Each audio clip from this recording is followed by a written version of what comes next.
Double or Nothing was quite the show. Was it the best AEW pay-per-view of 2025? I'll let you know my thoughts on every single match in this review of Double or Nothing on Screw the Script.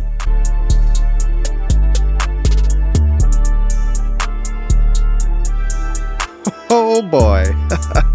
Welcome back, everybody, to Screw the Script. I'm your host, Maverick, as always. Boy, oh boy, was Double or Nothing quite an event. I'm bringing back my reviewing metric that I've used at Backlash. It was the first time that I used it, if you watched that video. I am going to be bringing back my cans of whoop-ass review metric. I'm going to do it for every single match on this card.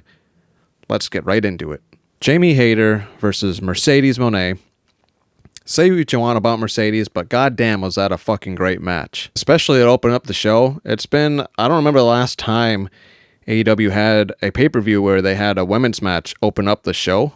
I just off the top of my head, I can't think of last time they did that. If they even ever have. And these two ladies went to war. I mean, you saw all kinds of reversals. You saw a very technical match, a lot of submission attempts. You saw unique moves that were dealt to each other on the outside of the ring, to the floor outside. You can't ask for a better opener from these women in the AEW women's division. Solid opening match. The only thing that I didn't like, and I'm not going to really knock my rating on the match because it just wouldn't be fair. It's just all bias. I wanted Jamie Hayter to win this. I had Hayter winning this whole thing, and I had every single match, every single tournament match predicted correctly up until this match, because I had Mercedes and Jamie Hayter making it to the finals, but I picked Hayter to win it all. Unfortunately, she didn't win last night, but I don't care because it was damn good. This opening match is going to get a 5 out of 6 cans of whoop-ass. The next match was Nigel McGuinness and Daniel Garcia taking on FTR. Now, going into this pay-per-view, I didn't give two shits about this match. And honestly, before I go any further, on paper, this Double or Nothing, it didn't look as stacked of an AEW pay-per-view as other shows in the past have had. But they fucking delivered this whole night. So going on to this match, Nigel McGuinness and Daniel Garcia taking on FTR. They went a lot better than I thought it would. FTR does pick up the win at the end. I think this was around a 15-minute match. This obviously furthers FTR as a heel tag team as they took out McGuinness and Garcia, that shatter machine that they hit on Nigel on the outside of the ring. That was a really good moment. And then I'm just looking at my notes here because there's a lot that went on. Wheeler did hurt his knee after an awkward landing, so hopefully he's okay, but this is how you get top heel heat in the tag division by FTR. They have always been just naturals at being heels. So I actually loved how they were presented in this match, but, wasn't a great match. It wasn't a bad match. It was a good match. I'm going to give this 4 out of 6 cans of whoop-ass. The stretcher match between Ricochet and Mark Briscoe, also a better match than I was expecting it to be. I really didn't have much hype going into this match. The outcome wasn't what I wanted. In my prediction video, I really wanted to see the 5-tool player Anthony Bowens get involved and maybe ignite a feud with him and Ricochet. Ultimately, we did see Ricochet win, throwing Briscoe in the back of that ambulance. The only thing I didn't really like was the scissors being used. I mean, you've got a match where they're using all kinds of weapons left and right to get their opponent out of the stretcher into an ambulance. Was the scissors really needed? I don't know, but it makes sense with Ricochet's character and the fact that he's been using those, so some continuity in that is good. That shooting star press fail that Ricochet had to the outside, which I actually missed at first, saw it on the replay. He hit the stretcher completely. Ricochet's going to be feeling that. WWE really dropped the ball on turning Ricochet heel, because man, has he been fucking good as a heel in AEW. This match also gets a 4 out of 6 cans of whoop-ass. Now, the next match was only one of 2 matches in the night that was just okay and could have very well just been a main event of a Dynamite or a Collision, but still nonetheless a good match on the card, and that is the tag match that we saw between the Hurt Syndicate and Sammy Guevara and Dustin Rhodes. We all saw this coming. Very predictable outcome. Hurt Syndicate does end up retaining the titles with MJF's aid. It was interesting that for a while Lashley didn't want MJF to help them cheat, and then at the very end he just, is like, no, I'm kidding. It's fine. And then kind of a weird moment. I still don't think that this whole MJF and Hurt Syndicate thing's going to last for a long time. I think he is going to get booted at some point. I really do still think we're going to see Cedric Alexander at one point as well. I thought that would have happened already, but I digress. Still, decent match. It really goes to show how much bigger Lashley and Shelton Benjamin are. And just, I love AEW's roster, but they really lack a lot of big competitors. Now, Dustin's fine. He's tall, pretty stocky guy as well at his age still. But Sammy Guevara just looked so small in that match, and he really couldn't do anything. No power moves at all because Lashley had a solid 80 pounds of muscle on him. And even Shelton Benjamin looked to be about 50 pounds bigger than Sammy Guevara. So, and that's one of AEW's staple wrestlers since the beginning of in 2019. So it kind of almost felt like a mismatch. We knew that they weren't going to win the titles when they have the ROH tag titles. Kind of a filler match. Again, didn't need to be on the card, but I understand why it was on the card. I'm going to give this a 3 out of 6 cans of whoop ass, which for me, 3 out of 6 is just an average match. Okada and Mike Bailey was, in my mind, the second best match for the night in terms of pure wrestling. Top 3 matches of the night in terms of pure wrestling. I'll get to it later, but number 1 was definitely the main event. And then this was number 2, and then a close second, just short fall behind it, was the opener, the women's opening match. Speedball really brought everything out of Okada. Okada, this was one of his best AEW matches since joining AEW. He is looking like a great Continental title champion with that belt. Speedball hasn't lost a single match leading up to this match. He did lose. Okada does retain. He had a great end to that match. He reversed Speedball by doing a drop kick while Speedball was in midair, and then gets him up and hits the Rainmaker. This was a really good match. There really wasn't anything bad in this match. Like I said, they really complemented each other really well. I'm stuck between a 4 and a 5, and I don't really have a 4.5. I didn't do halves. So I'm going to give them the benefit of the doubt, considering Speedball just joined 6 months ago, roughly, if that even, and has already made it into the spotlight. Put on a great match. This is going to get a 5 out of 6 cans of whoop ass. Toni Storm versus Mina. Another great Toni Storm title match. Wasn't the best, but definitely wasn't the worst. Mina surprised me. She wrestled a much more competitive match than I was expecting. Toni Storm does pick up the win. The two of them end up kissing at the end, which was really a moment where I thought we were going to hit Mariah May, or hear Mariah May's music hit. We didn't see that or hear it happen. I'm really starting to wonder if Mariah May is going to return to AEW. Although on social media she did make a claim saying that, God forbid a woman takes a vacation, something along the lines of that.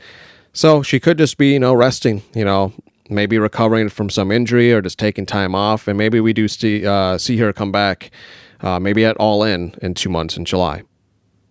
But this match, nothing special, but above average match. So I'm going to give this a 4 out of 6 cans of whoop ass. Good fucking God. And now we're getting on to insanity. Fucking Anarchy in the Arena match. Start to finish was like just injecting yourself with fucking adrenaline in your veins for a half an hour.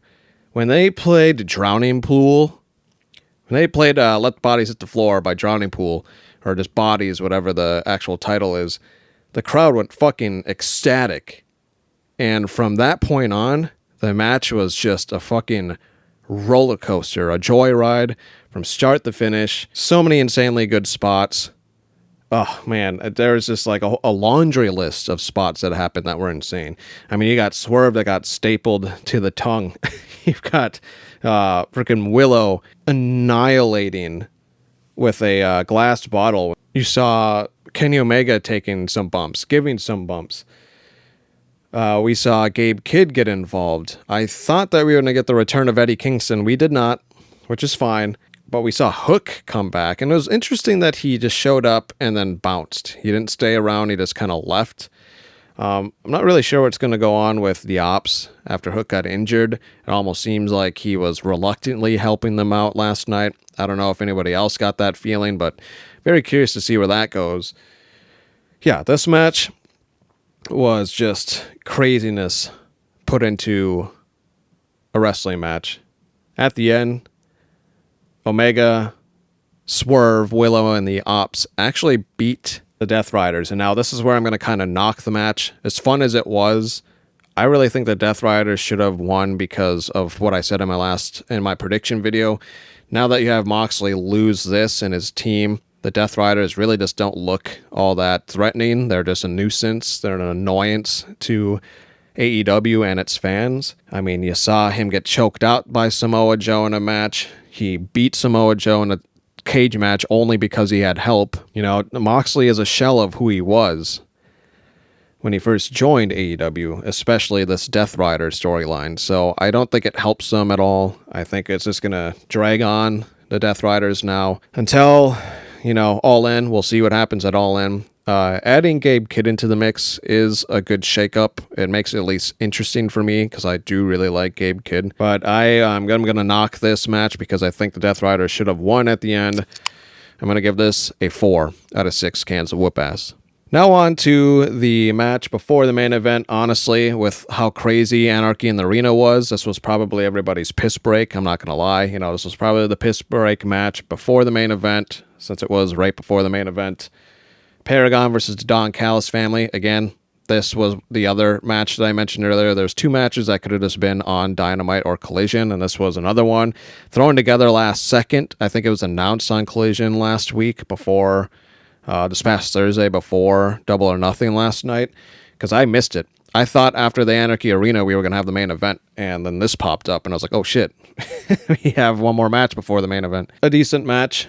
Don Callis family picks up the win. I do like Takeshita a lot. Kyle Fletcher, I think, is the breakout star in AEW for 2025. I think he is actually going to I see him ultimately going after Adam Cole for that TNT belt and taking it from him at All In. I think this doesn't end here, and they're going to keep feuding, and Kyle Fletcher specifically is going to be the one that answers Adam Cole and challenges him at All In and successfully wins the TNT title. I'm going to give this match, though, just a 3 out of 6 cans of whoop ass. It was an okay match, but didn't really need to be on the card. And now, on to one of the best matches I have seen in a long time. Best main event matches I have seen in a long time. Holy shit. Will Ospreay and Hangman Adam Page put on probably a top 10 match in AEW history. This match had everything you wanted. It had reversals. It had near falls. It had exchanges in the outside. It had exchanges on the inside. All kinds of creative reversals. You saw their finishers multiple times. Near falls. Everything. The crowd. The lighting was fucking phenomenal. They kept the championship lighting on in the match. This match alone blew everything away from Backlash. This fucking match made Backlash look like Wacklash. Seriously, just the pure talent that these two men possess and showcased in this match was miles ahead better than what you get from 47 or however old he is, John Cena, and mid-40s Randy Orton. I love those guys. They are Hall of Famers, but you cannot compare the two matches. The Backlash main event was only finishers over and over and over, and it just felt like it dragged on. This main event, and I'm only comparing because they're their shows. They're their big shows, that they put out. And I watch both, and I just like to, compare. Okay, this was good and that was good. Let's see how it compares to Double or Nothing. And this match alone was better than everything at Backlash. Everything. I don't do this very often, but before I talk more about this match, because I have much more to say, this match gets a rare 6 out of 6 cans of whoop ass. It was perfect, or as perfect as a match can get. It really was. The only knock that I can think of that you can maybe dock the match at a smidge of a point, but I'm still keeping it at a 6, a perfect 6, was that announce table spot that they had at some point in the match where Hangman was about to go for a deadeye and the table collapsed just before he was about to hit it. Probably just too much weight. I mean, they're both pretty stocky guys. They're average height for a wrestler. I would say combined that was a good 450 pounds in the center of that announce table. And they were hitting each other on it prior to that, and I think it just kind of loosened the table. So when they were standing on it, they kind of caved through. And then honestly, the outcome looked worse than what it would have been if he actually hit it on time. At least in my mind, it looked worse.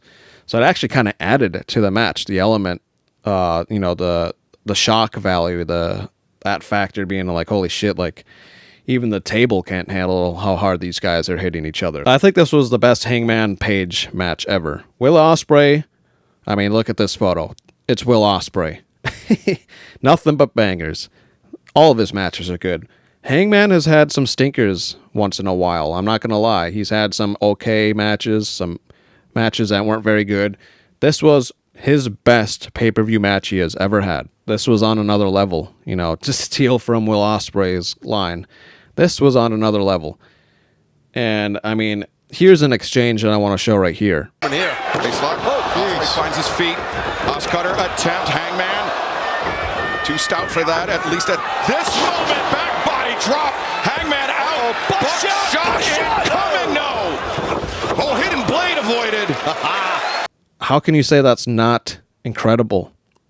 That is top tier athleticism from both guys. Whew, what a way to close out Double or Nothing. And Hangman wins. So I did get the prediction right on the men's bracket that he was the one that was going to ultimately win it all.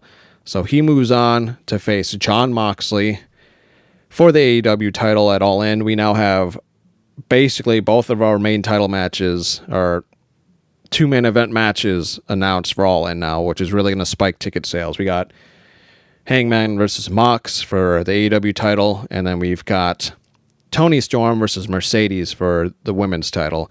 Double or Nothing was an amazing show. It was near perfect. There was 2 matches only that they weren't bad matches by any means. They just didn't feel like they belonged on the card. That was it. That's really the only thing I can knock them for, if I'm being honest. So this was a near perfect pay-per-view. I'm going to give AEW Double or Nothing 2025 a 5 out of 6 cans of whoop ass. That's all I had for you on this episode of Screw the Script. Let me know down below what you thought about Double or Nothing. Let me know what your favorite match was, what match surprised you the most, and where you want things to go heading into All In later this summer. Once again, this has been Maverick with Screw the Script. Thanks for watching.